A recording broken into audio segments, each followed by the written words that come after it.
Friends, good morning to all. This is our English class and welcome to English class. Students, we are going to start our next poem, The Voice of Rain, which is written by Walt Whitman. Students, there are many seasons. Autumn season, rainy season. I think we are all are like rainy season. Yes, and in this poem we will talk about rain. Yes, and first of all, I want to ask: have you ever seen the rain is speaking? No, I think no, because rain is non-living being. Then how is it possible that rain is speaking? But in this poem we will talk about the speaking of rain with poet, means the talk of rain and poet. So let's start this poem. First of all, before proceeding this poem, I want to describe the meaning of the name of this poem, The Voice of the Rain. Here, the device is used personification. Personification. In all this poem, all in the explanation, personification device is used because the voice is non-living thing. Non-living thing means the rain is non-being thing, and voice of rain, it is also non-living. That is the personified, the rain, how to speak, voice of rain. Clear? We can also say that this is imagination, but this is a personification device which is used to describe the explanation of this poem. Clear? So let's start. Which is written by Walt Whitman. Clear?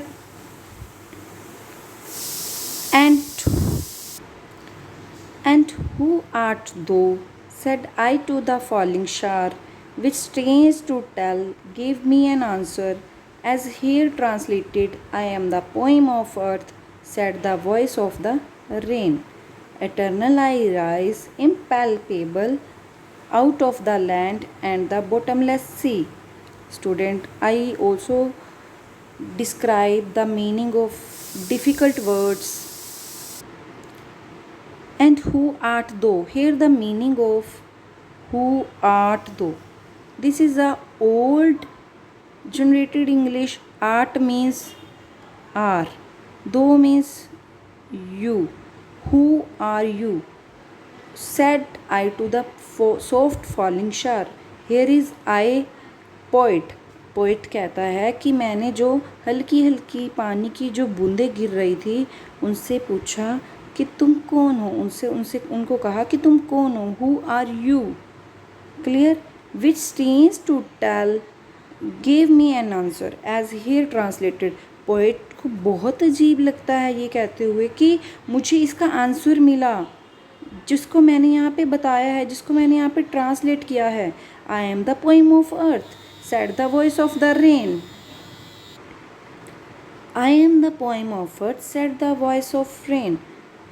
की voice, rain की एक voice निकलती है. Rain बोलती है कि मैं अर्थ की एक पोइम हूँ, जिसको उसने अपने आप को एक पोइम के रूप में बताया है. Eternal I rise impalpable. Impalpable here mean which cannot be touched, something that cannot be touched, जिसको हम टच नहीं कर सकते.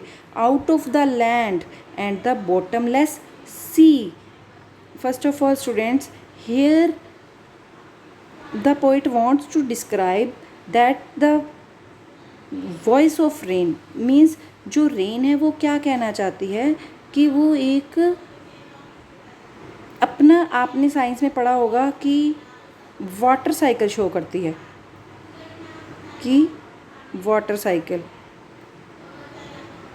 हाउ, बिकॉज आपको पता होगा कि जो रेन है वो अपने आप को बता रही है कि उसको टच नहीं कर सकते, कि वो लैंड में से निकलती है। लैंड मीन्स जो बॉटमलेस सी, लैंड के नीचे जो पानी है, जिसका पानी जो समुद्रों में जाता है, उससे वह भाप के रूप में मीन्स स्टीम के रूप में जाती है और स्काई में जाती है, तो वहाँ पे वो वेपोरेट होती है। वेपोरेट मीन्स वो वेपोरेट होकर वहाँ पे जाती है, तो वहाँ पे वो क्लाउड्स बन जाती है। क्लाउड्स के रूप में वहाँ पे बनती है, और क्लाउड से ही क्या है, फिर वो रेन आती है।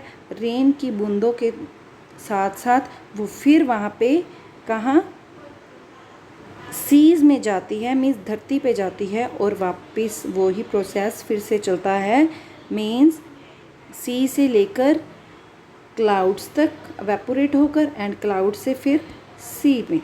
तो ये जो वाटर साइकिल है ये चलता रहता है, एंड इससे ही क्या है, रेन है जो इसीलिए अपने आप को पोइम ऑफ अर्थ का नाम दे रही है। Clear. Upward to heaven whence regularly formed altogether changed and yet the same।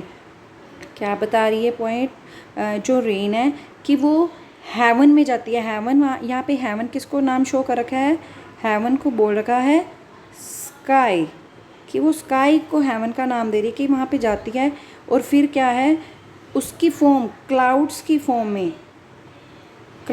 Form में वहाँ पे इकट्ठी हो जाती है, और फिर वहाँ पे रेन में चेंज होकर फिर उसी रूप में वापस आ जाती है।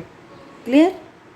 I descended to leave the drops atomics dust layers of the globe। Voice क्या कह रही है कि मैं जो ड्रॉट्स, जहाँ पे descended to leave the drops means जो सूखा हुआ पड़ा है। Drought here the meaning is जहाँ पे सूखापन है, जिसको पानी की ज़रूरत है, वहाँ पे उसको रेन की मदद से पानी मिलता है। वो atomies dust layers of the globe, जहाँ पे एटॉमीज मीन जो टाइनी पार्टिकल्स हैं, मीन्स छोटे छोटे जो पार्टिकल्स हैं, उनको भी पानी मिलता है, और जितना भी डस्ट लेयर है वो उतर जाती है रेन से, जहाँ पे कभी पानी नहीं मिलता ग्लोब पे, जिस धरती पे उसको रेन वाटर से गीला करती है। And all that in them without me were seeds only latent unborn. इनके साथ ही वो बोलती है कि जिनको पानी नहीं मिलता मेरे बिना, जो छोटे छोटे बीज गिरे पड़े होते हैं, जो अनबोर्न होते हैं, वो भी जो छुपे पड़े हैं, लेटेंट मीन छुपे पड़े हैं, वो भी ग्रो करना शुरू कर देते हैं, क्योंकि उनको पानी मिलता है।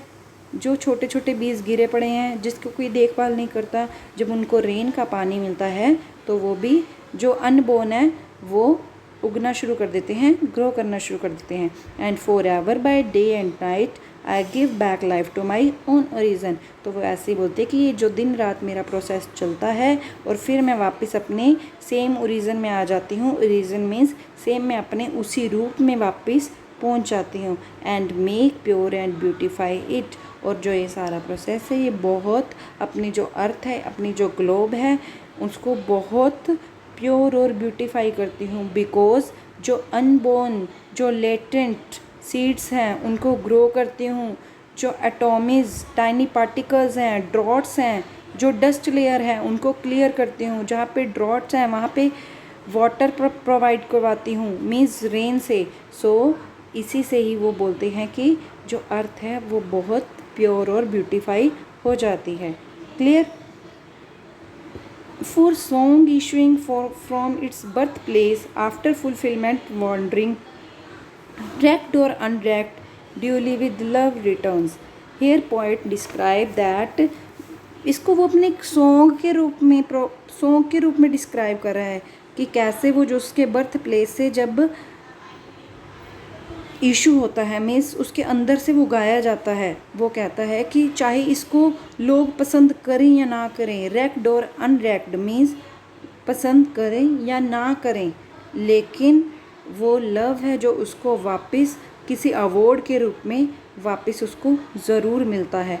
कुछ लोग नापसंद करने वाले होते हैं, कुछ पसंद करने वाले होते हैं, लेकिन जो सॉन्ग है वो उसके द्वारा कॉन्टीन्यूसली गाया जाता है पोइट के द्वारा, और वापस उसको लव के रूप में रिटर्न मिलता है, मतलब उसको वापस अपना प्लेस मिलता है। ऐसे ही उसने रेन के साथ इसको सिमिलैरिटी दी है कि कैसे जो रेन है कुछ लोग उसको नहीं पसंद करते, लेकिन जब रेन आती है तो वो अपने ओरिजिन के साथ आती है और अपने ओरिजिन में ही चली जाती है।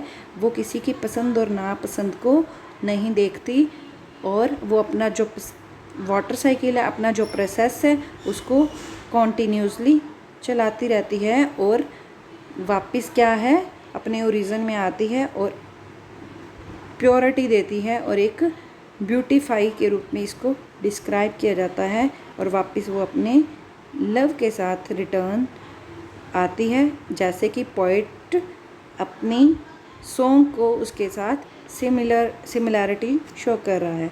तो यहाँ पे पर्सोनिफिकेशन डिवाइस यूज़ हुई है, जिससे क्या है जो पोइट है अपनी जो नॉन लिविंग बीइंग की टॉकिंग को यहाँ पे डिस्क्राइब कर रहा है।